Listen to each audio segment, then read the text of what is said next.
سلام رفقا، به یه ویدئوی دیگه خوش اومدین. توی این ویدئو قراره که راجع به بعضی از رسم و رسوم‌های عجیب و غریب توی قبایل یا کشورهای مختلف باهاتون صحبت کنم.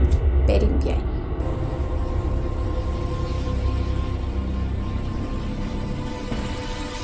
توی یه قبیله‌ای به اسم سوری یا سورما توی اتیوپی یکی از رسمید. بعد هر چقدر که این اندازه این دیسکه بزرگتر باشه، یعنی اینکه این دختره مثلا خفن‌تره، این ازدواج با ارزش‌تره، انگار یه نشونه زیباییه برای دختر. و هر چقدر که این دیسک بزرگتر باشه انگار که این دختر زیباتره و مهریه‌ش هم بیشتر میشه. حتی توی همین قبیله یه رسمی هم وجود داره که میان بدن دختر رو مثلا زخم و اینا میکنن و توی جای زخمش مثلا خاکستر و چه میدونم برگ و گلولای و اینا میریزن تا زمانی که اون زخم خوب بشه و هر چقدر که این زخم برجستگی بیشتری داشته باشه نشون میده که این دختره زیباتره، خوشگلتره و برای ازدواج مناسب تره. توی بعضی از قبایل هند هم میان چیکار میکنن؟ دختر مثلا از یه پسری اگه خوشش بیاد میاد اون پسری رو که انتخاب میکنن رو میگیرن میزننش، کتکش میزنن، حالا به روش‌های مختلف، و اون پسره باید توان و تحمل این درد رو داشته باشه. یعنی هر چقدر قدرت و توان و تحمل این درد رو داشته باشه برای ازدواج مناسب تره توی هند. بعضی از دخترایی که توی هند هستن کاری که میکنن اینه که با ازدواج با مثلا با درخت و گلدون و شمدون و یه سری چیزای این شکلی و بیشترم با درخت ازدواج میکنن برای اینکه اون بدیومنیه، اون بدشانسیه، اون بخت بد، اون فال بد از روشون برداشته بشه. بعد که این فال بد از روشون برداشته بشه تازه میتونن برن یه ازدواج عادی بکنن و آره.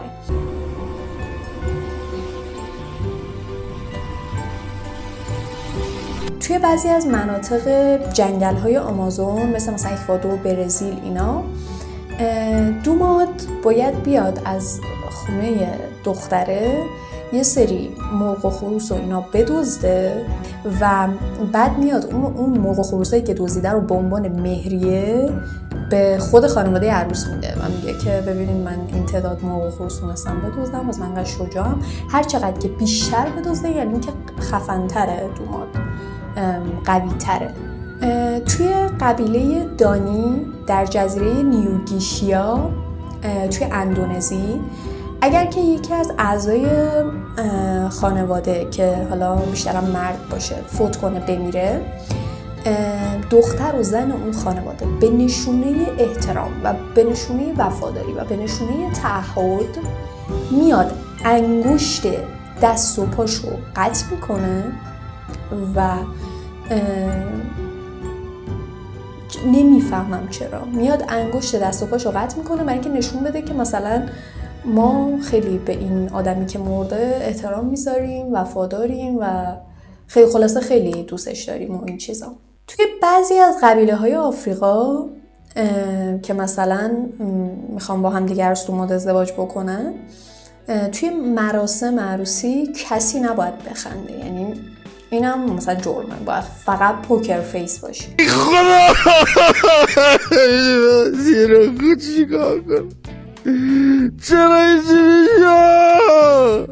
به این خاطر که میگن که خب عروسی، ازدواج کردن و تشکیل خانواده دادن یه کار جدیه، یه کار شوخی بردار نیست که بخوای توش بخندی و مثلا خوشحالی کنی. باید خیلی پوکر فیس و جدی توی این مراسم شرکت کنی. حالا این همه راجع به این آفریقایی‌ها و اینا گفتیم، هندی‌ها، آفریقایی‌ها.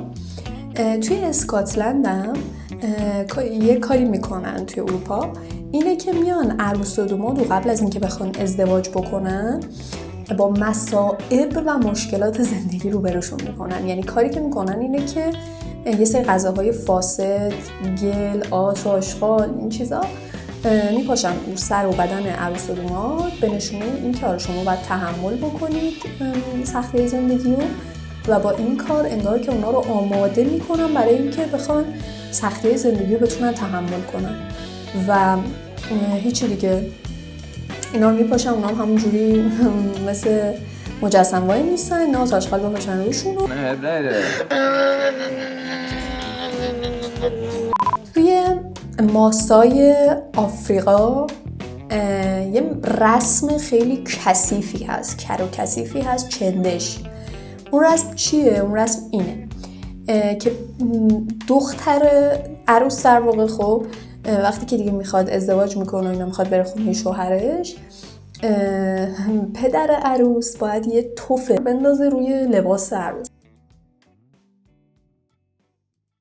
و این اصلا نشونه بدی نیست و انگار که اون ازدواج و اون چیز خیلی ارزشمنده، خیلی خوشبخت میشه، یه همچین حالتی.